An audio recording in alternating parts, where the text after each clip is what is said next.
that one day this nation will rise up and live out the true meaning of its creed. We hold these truths to be self-evident, that all men are created equal. At the center of the crisis were these 9 teenagers, selected by the school board because of their excellent grades. The first day, 8 of the 9 went to school together, accompanied by their parents and ministers. They expected some harassment, but no real trouble. The 8 children and the adults with them were turned away by the National Guard. In mid-September, the president and the governor had a meeting at Eisenhower's vacation home in Newport, Rhode Island. Eisenhower had convinced Faubus that ultimately the state could not resist federal authority. Faubus changed his tactic. He simply removed the National Guard, leaving only city police, in an explosive situation as the Little Rock 9 entered Central High School. We've just got a report here on this end that the students are in. The rioting was headline news. The nation and the world saw unmistakably the face of resistance.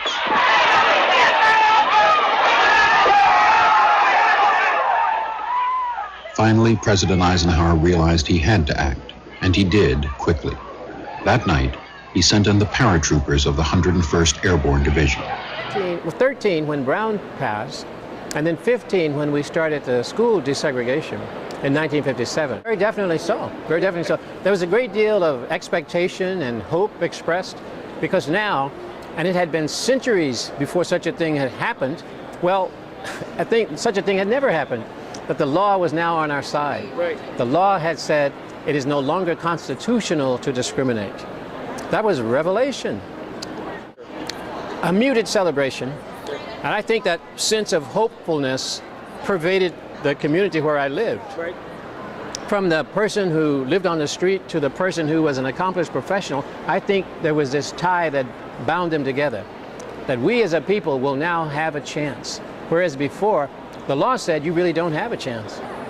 Once the 54 decision was made, they began to think about how it might be implemented in Little Rock.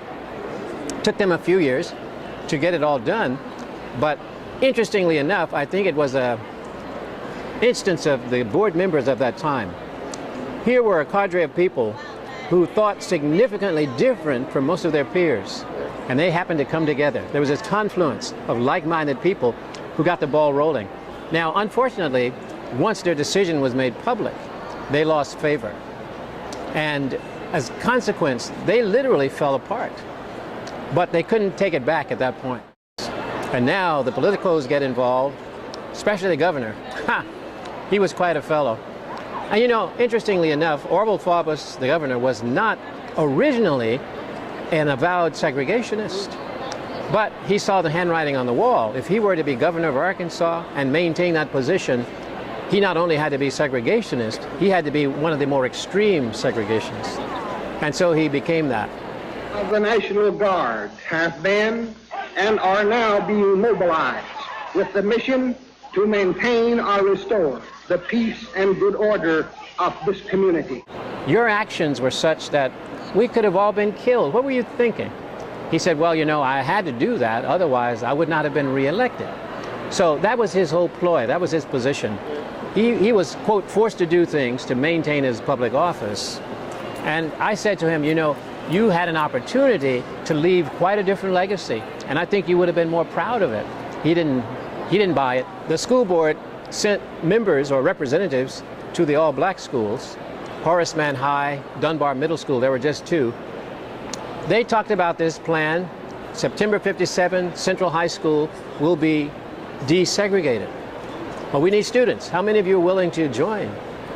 We all, not all, but significant numbers of us, probably 150, or at least, raised hands. But the numbers came down very quickly once we got home and explained to our parents what we had done, because many parents were not too pleased and were fearful. And rightly so when you think about it, because the rumors of violence started immediately. And the word on the street was that there will be black blood flowing in the gutters of Little Rock if this thing happens.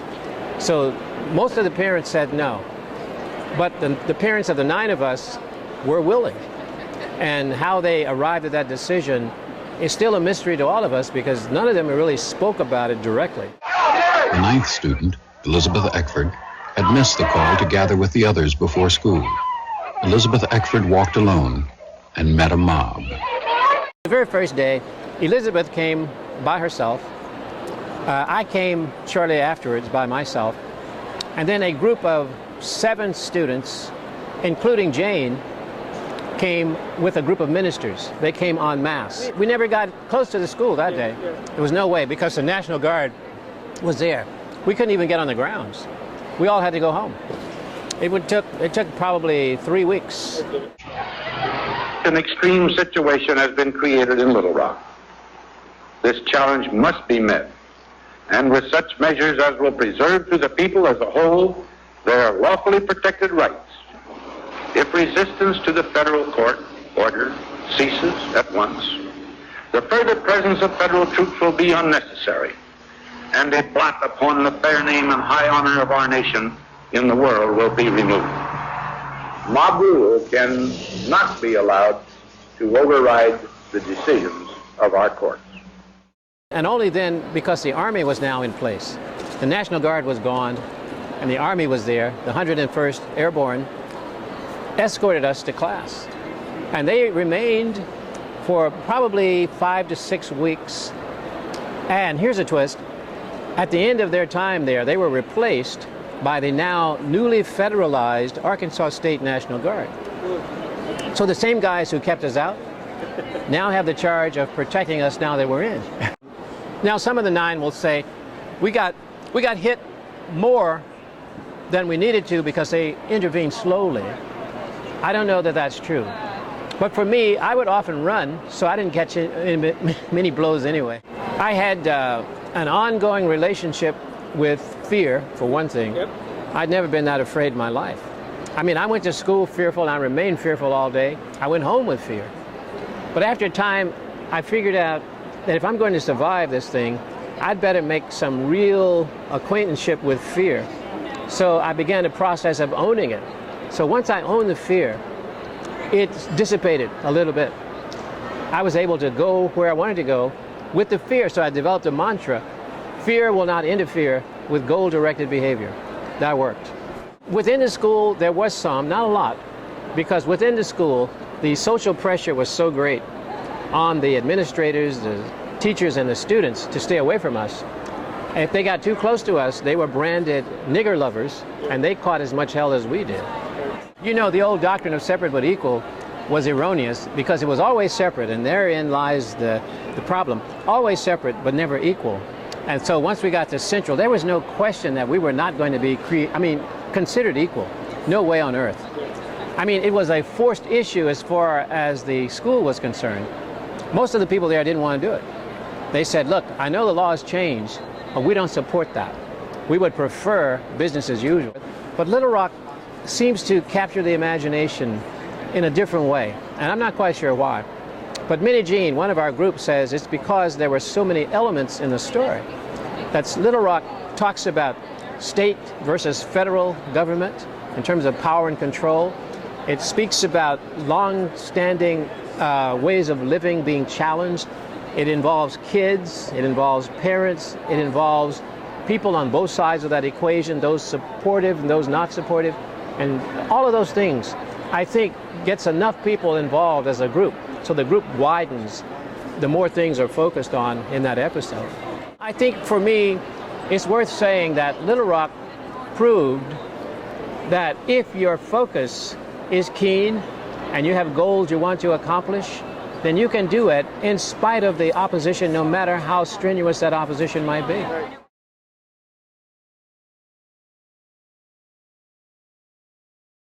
This is Thurgood Marshall. I just read a book, I can't remember the title, about Thurgood Marshall's young years, about the years when he's finished law school, he's practicing law in Baltimore, he's not associated with the NAACP. So it's that period before he goes to the NAACP, and it's a wonderful, wonderful book because the author writes about Baltimore and what Baltimore meant to Thurgood Marshall. And Baltimore made Thurgood Marshall, created him. It's a wonderful, wonderful book. This is Marion Wright Edelman, who was a schoolmate of mine. That's to say, she went to Spelman College across the street, Morehouse College, where I went to school, and she and I were arrested together at the Atlanta City Hall. And it's great to see her. I have a great affection for her. This is Dr. King and Ralph Abernathy. This is the march from Selma to Montgomery. Abernathy is reading the newspaper, and King is looking over the side saying, why is he reading the newspaper when we should be paying attention to something serious? This is Roy Wilkins, who is an underappreciated man in the civil rights movement, thought to be more conservative than he actually was, thought to be more of a go slow person than he actually was. But he's a noble figure and should get better attention than he does. This is James Farmer, who's in the same position, should get more attention than he did. And he knows he has a button in his lapel. I can't quite make out what kind of button. Oh, it looks like an Urban League button. You know, that three things. This is A. Philip Randolph, the founder of the March on Washington, the great labor leader, wonderful, wonderful guy.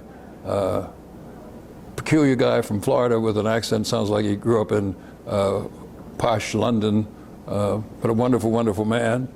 And here's another single picture of Abernathy.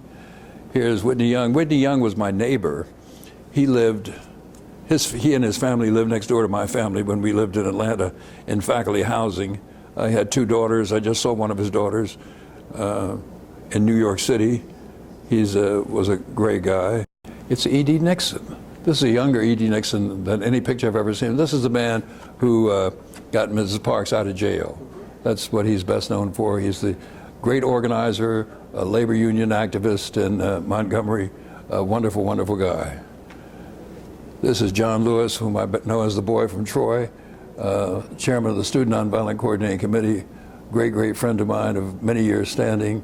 We have many, many great times together. He's about to be honored by a group in Washington. I have to make up some things to say about him for a video, which I've not done yet. I think you mentioned something at the March on Washington, that Martin Luther King's speech was probably the most beautiful speech, but that John Lewis's was the strongest. It was the strongest speech. It was the most militant speech. And John is the only person speaking that day who said black people instead of Negroes or colored people. And my job, I had 2 jobs at the March on Washington. One of my jobs was to pass out copies of John's speech. And I tried to point out to the newspapers, look what he's saying here. Because I thought that would make us more militant than we really were, or at least more militant than we appeared to be. They didn't pay any attention, didn't make any difference. My other job was giving Coca-Colas to the movie stars. And I remember giving a Coke to Sammy Davis Jr., and he said, thanks, kid. This is James Meredith, Marshall McShane, and John Katzenbach at Ole Miss, I think they're delivering Meredith to the registrar's front door, and they're about to be turned away. Yes, Dorothy Counts. I was crazy about Dorothy Counts. I never met her. She's a real cutie. And this, of course, is Rosa Parks. You don't have to say much about her. A great book about Rosa Parks, written by my TA from Harvard, Jean Theo Harris. The newest book about Rosa Parks. Everybody should buy this book. It's a wonderful, wonderful book about the radical Rosa Parks. It gives you a side of Rosa Parks you know nothing about. I met Dr. King when he taught me. You know, a lot of people say I was a student of Dr. King's. Dr. King only taught one time, only taught one class, 8 people in the class. I'm one of the 8. So if somebody else says they were a student of Dr. King and they're not one of those 8, they're telling a lie. They're big liars. He taught a class at Morehouse College. He co-taught a class at Morehouse College with the man who had taught him philosophy at Morehouse College, Dr. Samuel Williams, who was president of the NAACP in Atlanta. And I was one of his students. And one day he and I were walking across the campus, and I said to him, Doc, his friends called him Doc. I said, how are you doing? He said, Julian, I'm not doing well. He said, unemployment is high, racism is everywhere, segregation is immovable. He said, I feel terrible, I have a nightmare. I said, Doc, why don't you turn that around? I have a dream, and well, you heard it from me. That's right. I made that up. But you know the good thing about oral history, will you say it one more time, it'll be. This is Medgar Evers, the NAACP field secretary, the first NAACP field secretary who was shot and killed in Mississippi. This is a great picture from Birmingham of the protesters dancing in the wake of the hoses. This time period, did that get really melded together when you were watching that on TV? Oh yeah, absolutely, yeah.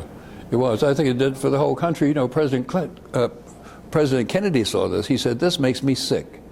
It just shows you the power of TV and how helpful, at least in this early stage of the movement, television was, how much television did to push the movement forward.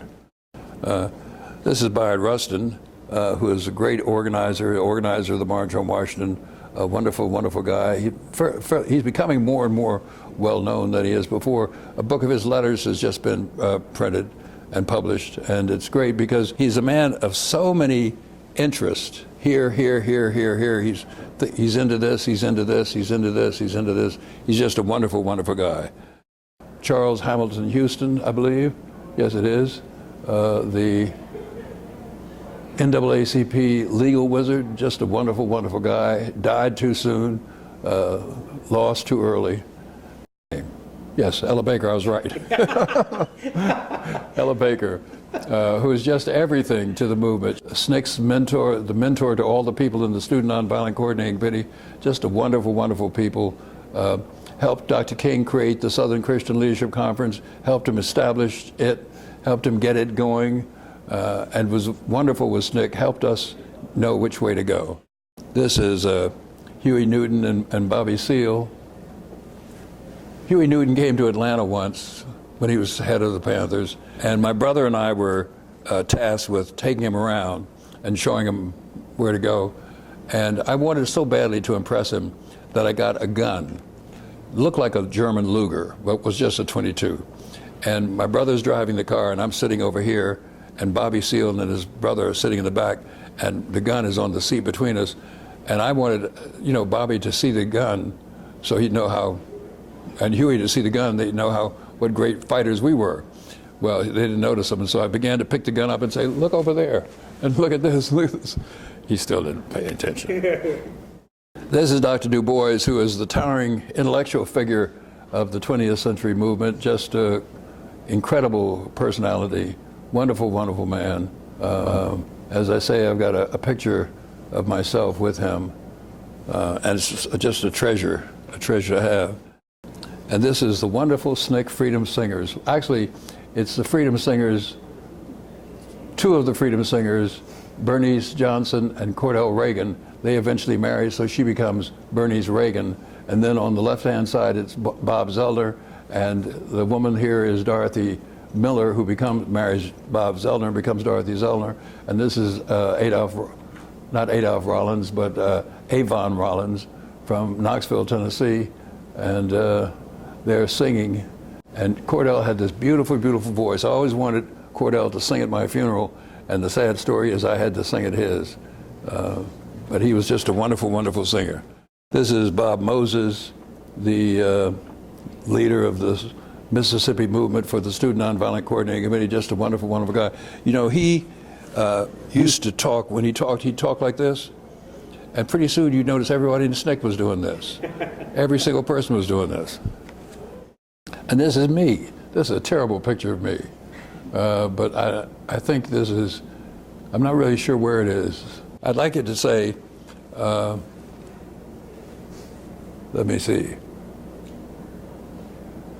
I had something I wanted to put on my headstone, and I can't think of it. Oh no, easily amused. That's what I want, easily amused. I want race man and easily amused. That's what I want on my headstone.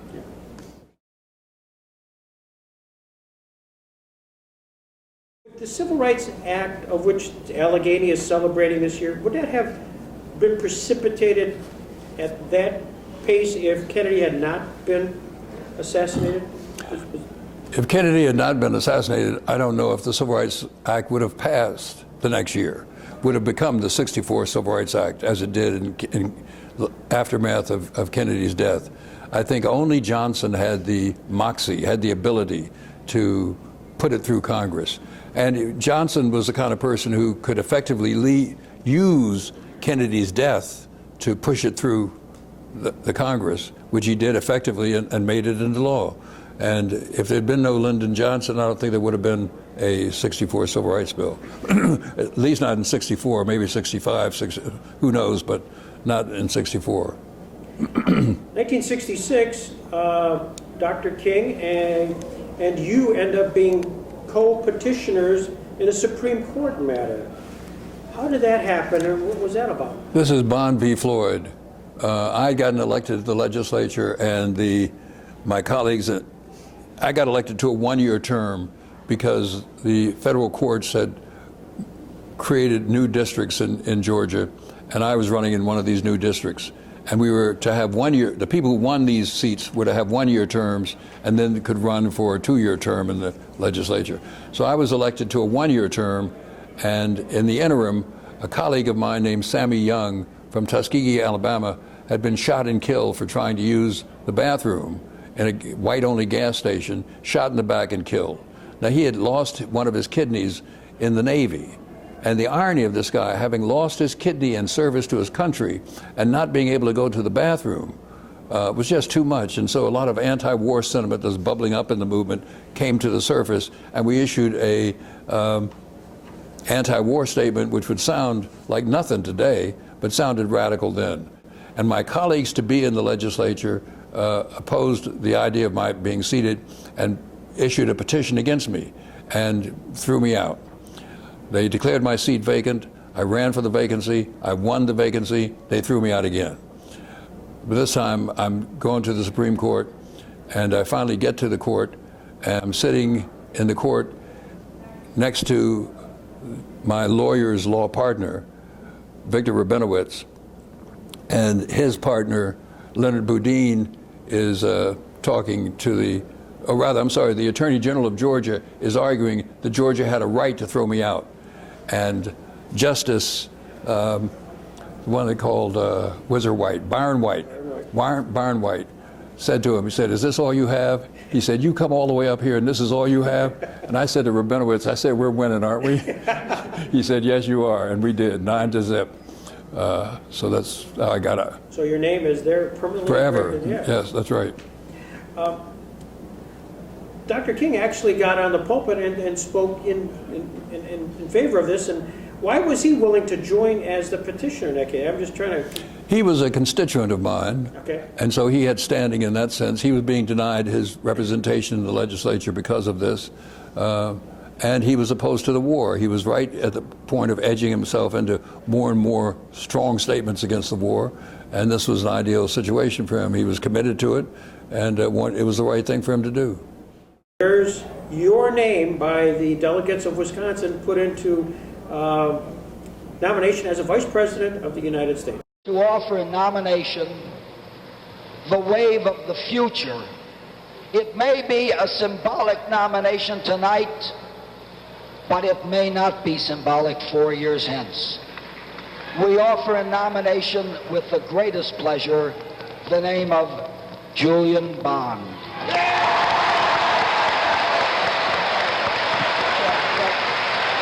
Did you know that was coming? Was that in the background being played out? I don't think so. I don't think I knew it was coming. Elected Vice President. I'd like to be Vice President. Well, Walter Julian Bond, the young man whose name has just been placed in nomination, is hoping to address this convention, specifically, as you heard him say, on poverty, racism, and the war. You know, I was much appreciated, but I wasn't eligible. I was too young. You have to be older than I was then. How old are you? I'm 28. And how old is the vice president legally that you have to be by the Constitution? 35, I believe. So it isn't likely that you're going to be a serious vice president nominee. We don't know. This convention might mandate the Congress or request the Congress change the age by election time, and maybe I could make it. Well, you're saying that tongue-in-cheek. Now, I am not ready to have a legacy yet. That's a good legacy. Yeah. Not ready. Let's hope. In 1960, when you got together in Raleigh, North Carolina, to sort of create this? Newspapers and TV. You read in the newspapers of these sit-in demonstrations, first in Greensboro, then a little further south, then a little further south, then a little further south, and you said to yourself, or somebody said to me, "Don't you think this ought to happen in Atlanta too?" And I said, "It's going to happen in Atlanta." And he said, "Why don't we make it happen here?" And before I could say, "What do you mean we?" He said, you talk to these people, I'll talk to those people, and we'll make it happen here. And so that's how I got involved in the movement. Somebody said to me, why don't we do this thing? And I said, okay, we'll do it. So when you get together in this group in Raleigh, I mean, how did it actually get organized? Yes, almost all of us African American, all of us from various black colleges that had been engaged in sit-ins or were about to get engaged in sit-ins. And we just wanted to be a part of this thing.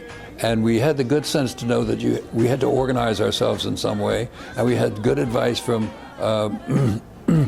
Ella Baker, who helped us, not by saying do this or do that or do it this way or do it that way, but by saying, what do you think would happen if you did this? Do you think it might be a good idea to do that? Does this sound reasonable? What about this? She was the kind of person who didn't say do it, but who said, what do you think you ought to do next? And don't you think you ought to do it in this way? She was just wonderful, and she guided us along, and we created this organization that was one of the best organizations of its time, and there'll never be another like it.